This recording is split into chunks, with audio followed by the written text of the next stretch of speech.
اليوم جيت وطليت عليكم بهاد المعسله، راح توجدوها غير بمقادير قليله وديروا معسله روعه.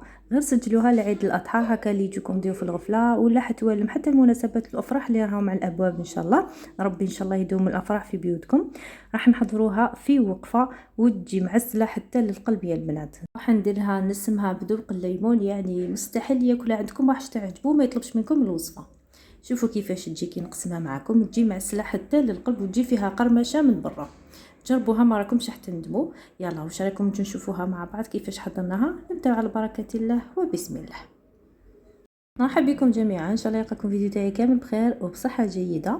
راح نحضروا اليوم معسله من اروع ما يكون يا البنات، خاصه مقادير قليله قليله قليله جدا، يعني كامل متوفره في بيوتكم. عليكم غير تبعوني وتسجلوها مباشره.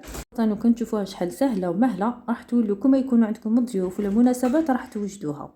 عليكم غير تشوفوني يا البنات، راح نحضرها بمقادير مضبوطه هكا باش كل وحده تنجح معها وتصدق معاها.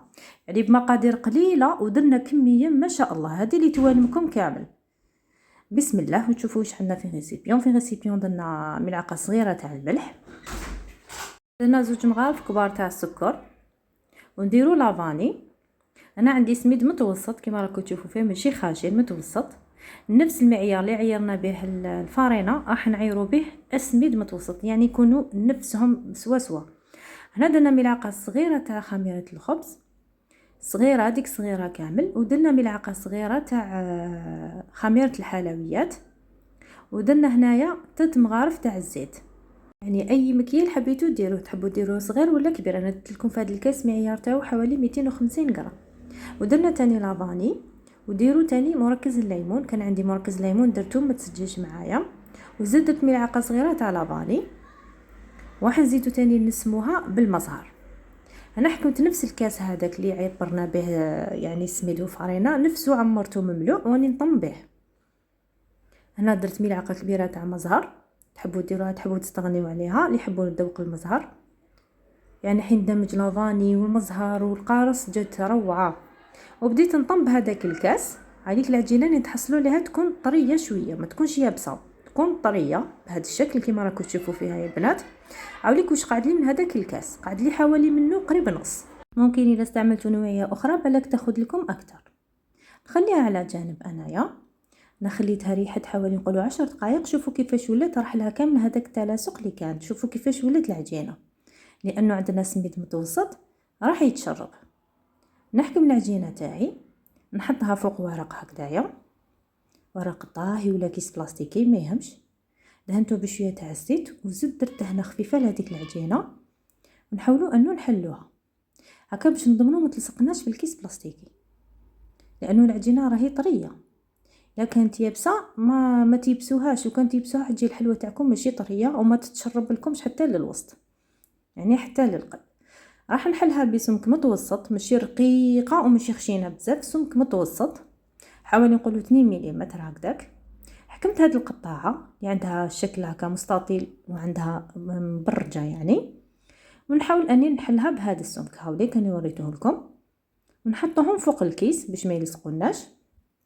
تقدروا ديروا اي شكل حبيتوه متوفر عندكم. حبيت نبدل لكم شويه باش يجيكم الشكل شباب، وهكا تخرج لكم كميه ما شاء الله. يعني صدقوني بهذاك كاس سميد وكاس فارينه خرجت لي قوجه طبسي.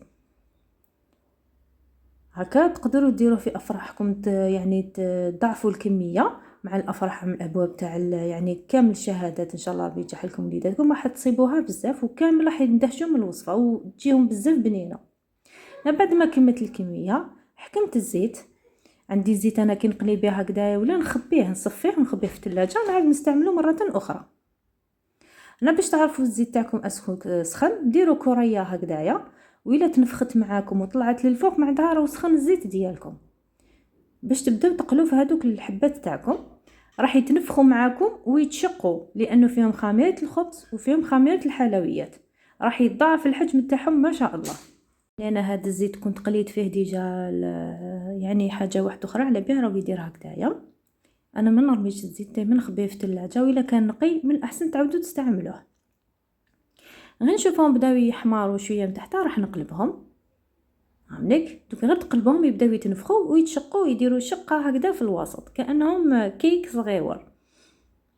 حتى يتحمروا معاكم. نتوما شحال تحبوا يعني اللون ديالهم كيفاش يكون؟ انا نحبهم محمرين يتشبهوا رايحين للون تاعهم الزلابيه، حيجي ذوقهم ما شاء الله يا البنات. انا من جهه اخرى عندي عسل، جو حطيتها فوق النار، عسل عادي ما ضفت لها والو.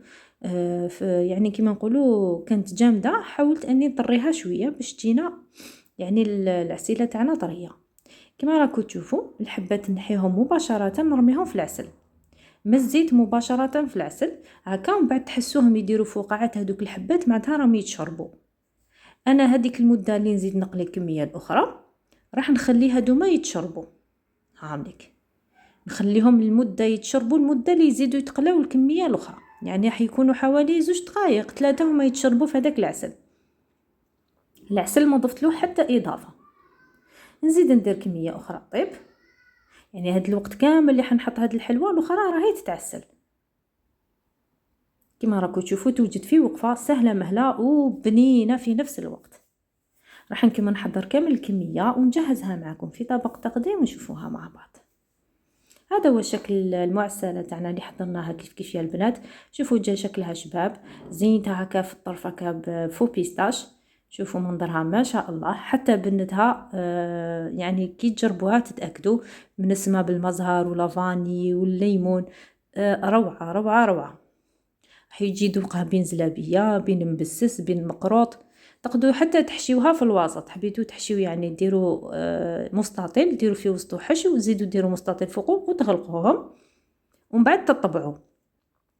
شوفوا كيش جا شكلها، قلت لكم تجي راح تجي مشقه يعني حبه ما شاء الله. شوفوا كيش تنفخت معانا، شفتوا كيفاش درناهم كيفاش ولات الحجم تاعها. نقسم معكم حبه باش تشوفوها كيفاش جات يا البنات من الداخل، تجي معسله حتى لقلبها. تقدروا ميم الا نشفت لكم العسل تقدروا تزيدوا تعاودوا تعسلوها مره تاليه، تسخنوا فقط شويه العسل ديالكم.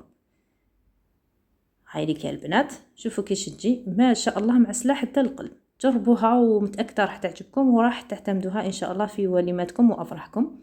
معليا نقول لكم غير انتظروني في وصفه واحده اخرى. نشكركم جميعا على تعليقاتكم الطيبه والمشجعه المحفزه، بارك الله فيكم. انتظروني في وصفه واحده اخرى. دمتم في رعايه الله وحفظه، مع السلامه ان شاء الله.